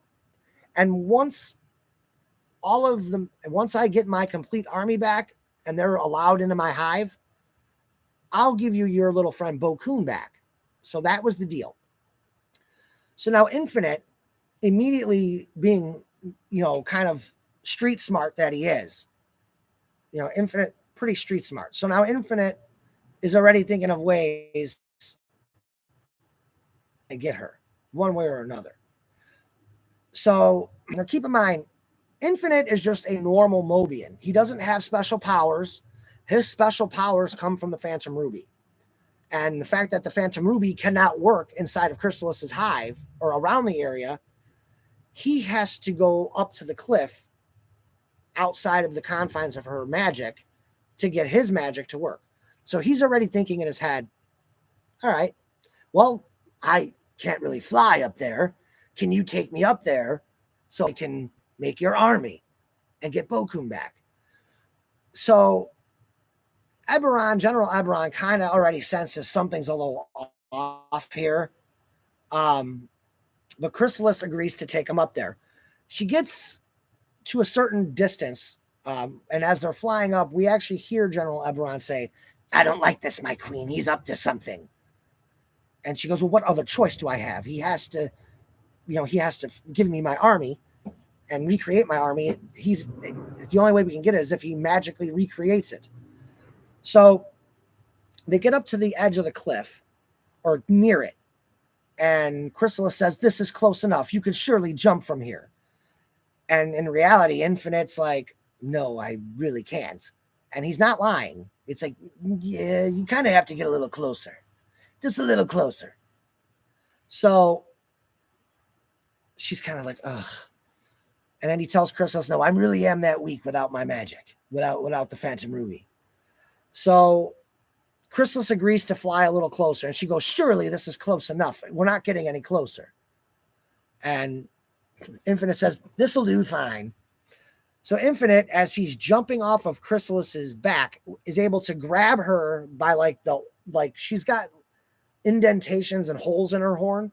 So he's able to grab her around one of the indentations, and he's able to throw her outside of the magical barrier of her hive as he's flipping off of her.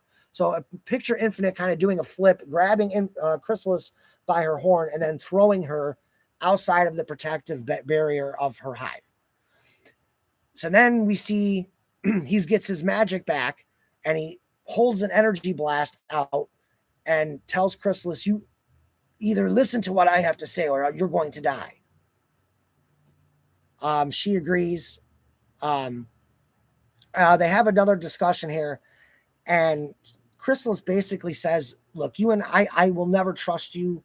You will not. We've already tried to kill each other. So where's the trust in a partnership if we've already tried to kill each other?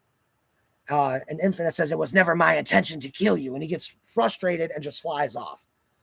We would come to find out he didn't fly away very far. Oh God, these bugs are just buzzing me. So in any case, he flies off out of frustration at this point. We go to the next day, and we wind up at Twilight's castle. Um, Twilight wakes up. It's the day after the Mobians' 1-year anniversary party.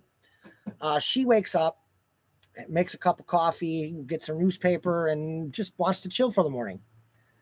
And Shadow says, if my sister gets to be too much, we could kick her ass out. She doesn't have to stay with us. And Twilight's like, oh, don't be ridiculous, Shadow. She's family, and we can't do that to her. He's like, oh, you say that now, but just wait till she starts her Ophelia antics. And out of nowhere, we hear a we hear a scream coming from Ophelia and Bonnet's room. And Twilight's like, where did that yell come from? And Shadow's like, and thus begins my sister's antics. So we would come to find out that the scream is not as bad as it may seem. Ophelia is freaking out because she has just woken up and she notices that she is no longer in her preferred shapeshifted form that she likes to use, her all sonic form. So she freaks out that she's not herself, or she's back to her normal self, her real form. So Bonnet reassures her, tries to reassure her that everything is okay and this is not worth freaking out over. And then we start to get the spectacle where Shadow knocks on the door. Shadow and Twilight are knocking because they're worried about what happened to Ophelia, why she's screaming.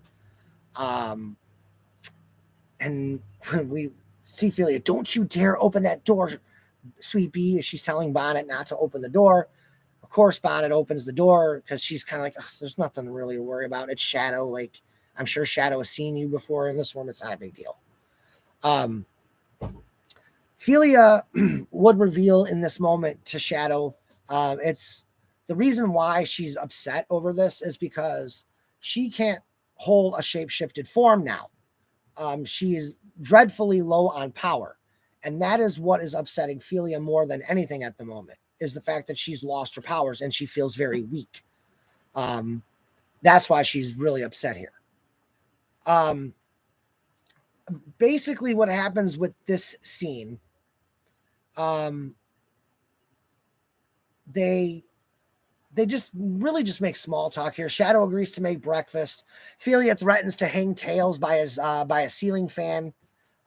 She's like, she goes, if you continue to say any more smart aleck comments, I'm going to hang you by your tails from a real fan, from a ceiling fan. So, that's basically the gist of it. Solar saying, oh, her poor baby. She's Ophelia's real form will forever be a secret. He. But no, in Canon MLP, that's her form, is looking like Shadow and Sonic and having multicolored eyes. But after that scene concludes, we go to Sweet Apple. No, we actually go then to Celestia's castle in Canterlot, where we come to find that Celestia is in tears. Having now just been able to process that Discord is dying, this is why we see Celestia in tears here. Luna immediately knew something was off with Celestia during their breakfast. And she immediately thinks it's because Discord is refusing to fix Colt Kago, which is not the case. Celestia would tell Luna about what's really going on and that Discord's dying. Luna would try to comfort her and say, look, Discord has made his choices, but he would not want you to carry on in the manner in which you're carrying on right now. He would want you to be happy. He would want to make you laugh, and he just wants to be able to love you for whatever time he has left. So don't take that away from him in his last couple of years of life. Celestia agrees to everything Luna pretty much said here. And then we get Discord interjecting himself into the scene by knocking on the door. Celestia gives him permission to enter. He does. Luna agrees to leave her sister and Discord alone so they can have a moment. Discord feels bad here because he knows he's the reason why she's crying and why she's upset. She basically says, look, I get to spend the rest of my immortal life without you. And she knows, she goes, there's no other pony out there for me, no other pony that I want to be with. You know, and no sooner did we fall in love and be together, you're going to die now because you've made your choice about not wanting to do evil anymore. The other interesting thing Celestia says here in this scene is the fact that she goes, why did you sacrifice hundreds of years more when you gave your power to Shadow? And why, you know, why you would disperse the time rift and sacrifice hundreds of more years? And this is where Discord kind of says, it's because I've done so many bad things in my life, mostly tormenting you and tormenting the kingdom, tormenting Equestria. She's like, he tells her that I had to make it up to you guys. So if it meant dispersing a time rift or giving Shadow the power he needed to defeat Darkswirl to save your life, then that's what needed to happen. And I have no regrets over it, is basically what Discord tells her. The scene concludes on a lighthearted note with them just kind of sharing a kiss and saying they love each other, and that's how that scene ends. Next scene we come to is Sweet Apple Acres. And to another shock moment, we've come to find out that the Master Emerald has been replenished. Now, Knuckles originally told everybody that it originally takes about 3 months, 90 days, for the Master Emerald to restore itself and to start replenishing the Chaos Emerald's energies. What happened here was that Philia is so powerful that when she tapped into the Master Emerald to open the portal to Equestria, her powers wound up powering the Master Emerald, essentially jump-starting it back into power, full power. So essentially, Philia powered the Master Emerald and the Chaos Emeralds back to full power with her powers. That's how powerful Philia is. And it gets questioned in this scene when Knuckles goes to Twilight's castle. Just how powerful is Philia, Shadow, if she can not only create a portal in a shape-shifted form, create a portal, but then also power the Master Emerald back into full power? Like, how powerful is she?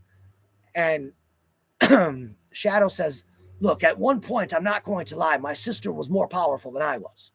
At one point. I don't know if that still reigns true today, because her powers, are low from the amount of power it took for her to open the portal and obviously a power of the Master Emerald. So there are multiple reasons why Philia is low on power. She just freaking powered the Master Emerald back to full power while opening a portal and staying shape-shifted while doing it. So she's quite powerful. And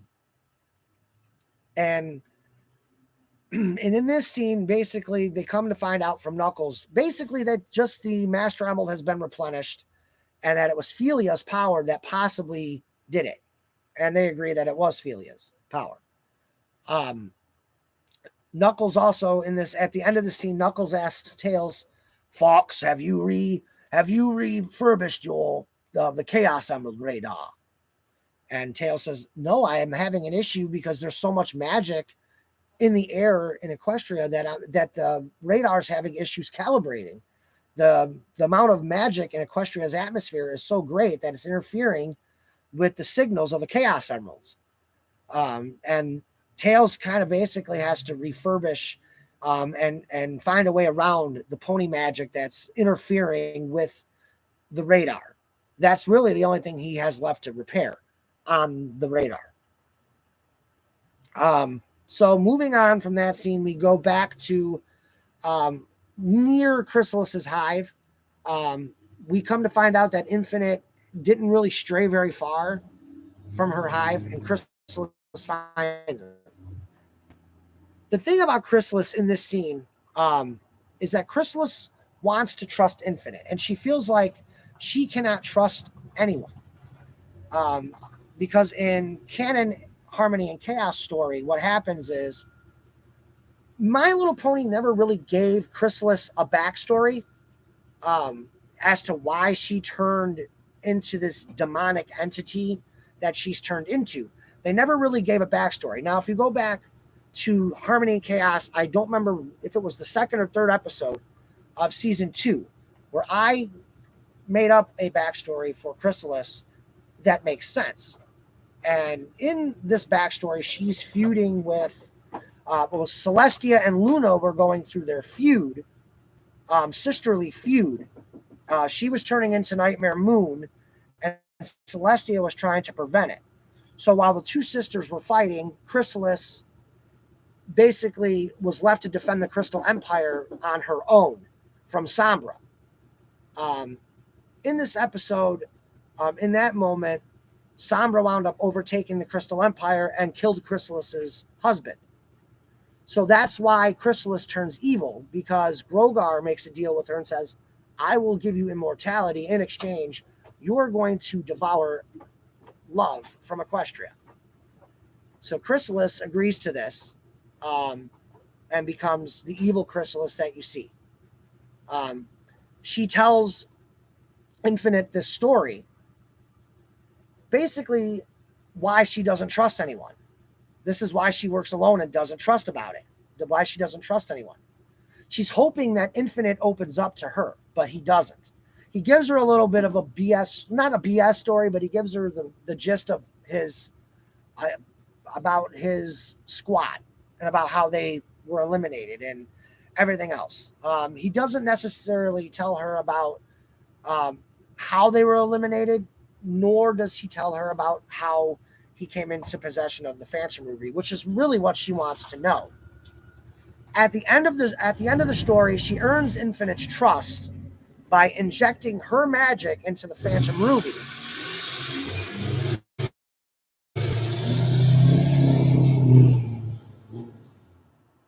Okay. Anyway, so she injects her magic into the Phantom Ruby. When she does this, this now gives Infinite the ability to enter her hive. So he can now go into Chrysalis's hive with the pony magic because she's injected her magic into the Phantom Ruby, which is why she did that. So Infinite can go into her hive. The other thing is now, no, well, it was a really loud pickup truck. Yeah, typical. So that's why Chrysalis injected her magic into the Phantom Ruby. Is now, by doing that, it allows Infinite entrance into the hive, and it also allows Infinite to use magic in the hive. And she tells Infinite, well, now you have my magic, so now you can actually shapeshift. You can use your Phantom Ruby to shapeshift, which is one of the reasons why you wanted me on your team, is because you wanted the power and have a shapeshifter on your side. Now you can shapeshift. So that was the significance of Chrysalis injecting her magic into that Phantom Ruby, giving Infinite the ability to shapeshift and to be able to use pony magic inside the hive. So that was kind of her way of, as she said, I made my, Infinite said, you were either working with me or not. So after she shot that magic into his ruby, into the Phantom Ruby, he asked, what have you done? She tells him, I made my choice. She goes, I gave you some of my powers. Now you can shapeshift and your magic will work in my hive. So that was her way of saying, I agree to be on your team, to form an alliance. So that was kind of like her way of opening up and saying, okay, I trust you. And that was kind of her way of trying to earn Infinite's trust. After this is when Infinite recreates her entire army. I think the really cool gist of what we did with Harmony and Chaos is Infinite's red cubes actually they actually have the souls of all of Chrysalis's dead changelings who have died in battle over the many years of battles in canon MLP and in Harmony and Chaos. Because if you recall in season 2, they wipe out about 200 of Chrysalis's changelings, which was pretty much all that was left from her original swarm. So he brings back Chrysalis's entire army. And then that's basically where the scene ends. It ends with Infinite saying, now that you have your army, we need to discuss a plan as to what we're going to do and how we're going to attack. And that's where they leave off. Next scene is we go to Eggman, and we come to find out what Eggman's big plans are. They, I gotta get a jerk. In episode 98, the Great Rainbow Dash Rescue, Boku and Deku had they had all of Eggman's bots like stored in these escape pods at the bowels of the ship. So when Silver sets the ship to self-destruct, on the way off the ship, Boku and Deku release all of the escape pods that had Eggman's bots in them. And so those went down to Equestria. They all have trackers, so they were able to find them all. The other thing that they released is there was a very large cargo compartment that had what they call Titan. Now, you guys don't know what Titan is. I found fan art of a really big robot, and I named it Titan. So they wound up releasing Titan as well off the ship. The thing about it is Titan has to be assembled. He's broken up into pieces, so Titan will have to be assembled and obviously powered. So that's where that little nugget of information is. As Eggman and his bots are talking about how they're going to invade the Crystal Empire, one of the laptops that Boku and Deku grabbed on the way off the ship starts to beep. And what this beep is, it tells Eggman that the Chaos Emeralds have been restored to their power. Their radars are picking up the Chaos Emeralds. Eggman immediately wants to abandon his plans for invasion of the Crystal Empire to go after the Emeralds again. And this is where Boku and Deku said, no, we should stick to the plan, Doctor, because we've done this before. You don't think Sonic and his friends know that the Chaos Emeralds are back? They know. We're just going to feud over Chaos Emeralds. And then Sonic is just going to take them from us like he did every other time. So rather than do that, they convince Eggman to stick with the plan of invading the Crystal Empire. And we will see that what Eggman's real plan is for doing so. And I don't want to give you guys all the info, because what's the point in doing episodes then and giving you guys story? But there is a reason that Eggman wants to do this, and we'll come to find out what that is in a few episodes anyway. So moving on into the last moments of this episode, last scene of it, this is where we get to what I think is one of the most shocking moments in the history of the series. That's when Shadow sees that Philia is pushing herself to try to get her powers back. Shadow, now realizing that he has Alicorn powers, now realizes what it takes to actually become more powerful as far as Alicorn powers are concerned. So seeing how Twilight has trained herself, and seeing how everything that she told Sonic about Alicorn magic and everything that he remembers. The thing about it is that when he sees Philia pushing herself physically, he goes out there and says, "You've been at it all day. You do realize this is not the way you're going to get your powers back, right?" And she says, "Well, he told me this. That's not what Dad." Basically, she said, "That's not what Dad told me all these years. You know, when he was kicking my ass all those years." And Shadow goes, "Is that what he told you?" Basically, Shadow wants to tell her that, this is not the way you push Alicorn powers. How you push Alicorn powers is through mental power, being in a right frame mentally. It's not about physical force. And it was really at this point where Shadow starts to realize everything that Twilight was doing with Sonic, with trying to teach Sonic about Alicorn powers and all that other stuff. This is where it starts to register for Shadow, like there's more to Alicorn magic than just physical power. They get into this discussion, and somehow it turns into Shadow remembering his childhood, and remembering why him and Philia left their father and why they left Mobius to go to Earth in the first place. And it was because their father had pushed them too hard in their alicorn abilities. Um, we will come to learn more about Shadow and Felia's father as the series goes on and why he was pushing so hard. But the problem is that he had beaten Felia up. The gist of it is he had beaten Felia up so bad one day um, that Shadow had to intervene and literally save Felia.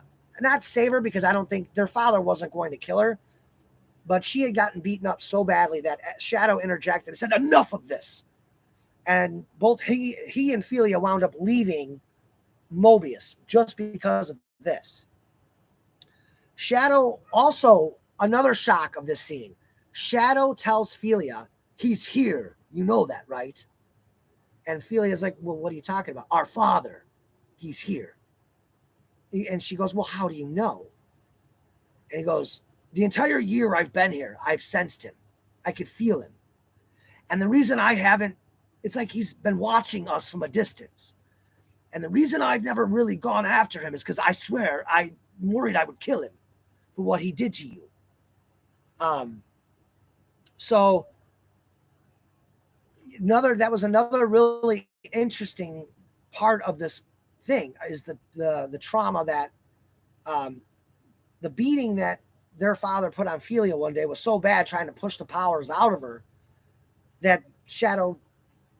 And he also says this is one of the reasons why I did not care for Sonic, because Sonic looks exactly like our father. He reminds me of our father. Like he's identical to our father. Like this is why I had my issues with Sonic over the years, because when I see Sonic, I see our father. So that's where that comes in. And that's why I said from the day I started this series, I knew somehow, some way, I was going to try to tie this together because I wanted Shadow and Sonic to have this.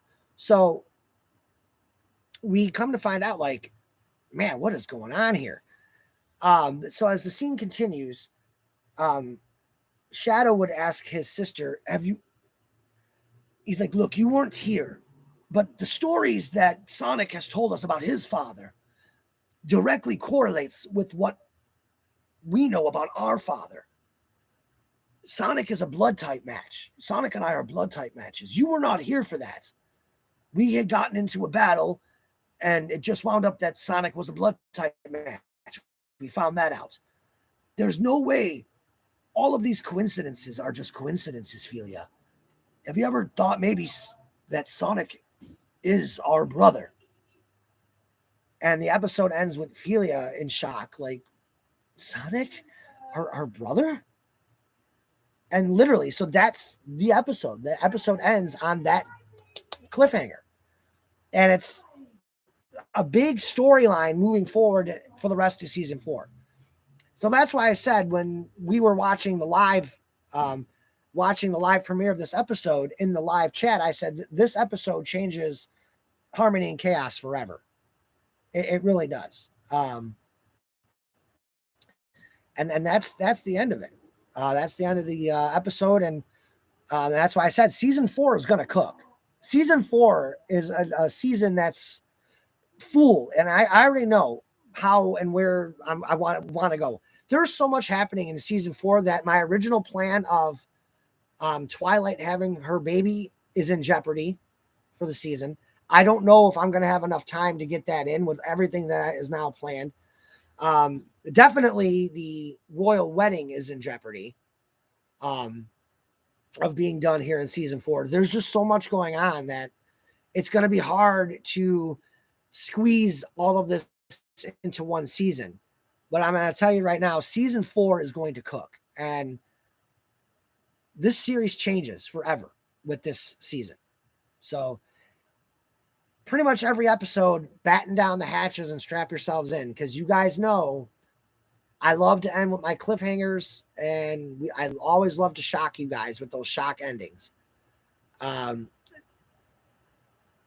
Janesha Jones says, "Geez, their dad sounds like a big jerk." and I don't like their dad. She gives an angry face. I hope Philia beats the living crap out of him.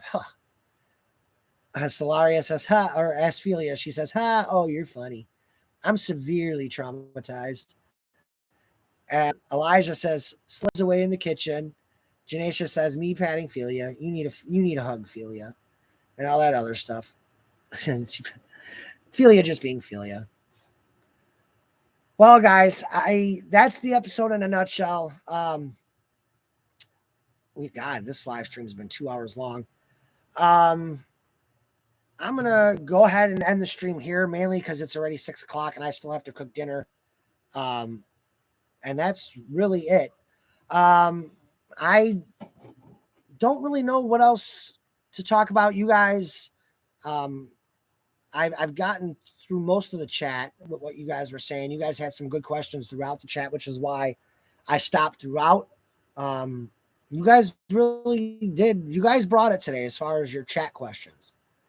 Lion God said, I say let this man cook. That's basically it, guys. That's it. I'm gonna go ahead and end the stream because it's already 6 o'clock, and during the live stream, I had gotten a pretty important text that I got to deal with. So on top of it, it's not overly important, but it's dealing with family stuff. So I'm going to go ahead and end it now. I don't have any updates on the series. If anything changes, I will let you guys know in the community tabs. But that's it, guys. So thanks for watching, and stay tuned. I just started writing episode 101. I can tell you right now, with what I have written in the notebook, it's very good. I have a base outline for the next 6 or 7 episodes, so I have some sort of direction as to how to tie it all in. But I'm telling you guys, we're getting a lot of really good episodes moving forward, and that's basically it. All right, guys, I will see you guys next time. Happy Monday night. Be safe out there, and until the next time, guys. Already, Elijah's like, already? Yeah, I gotta end it because it's 6 o'clock and I gotta eat.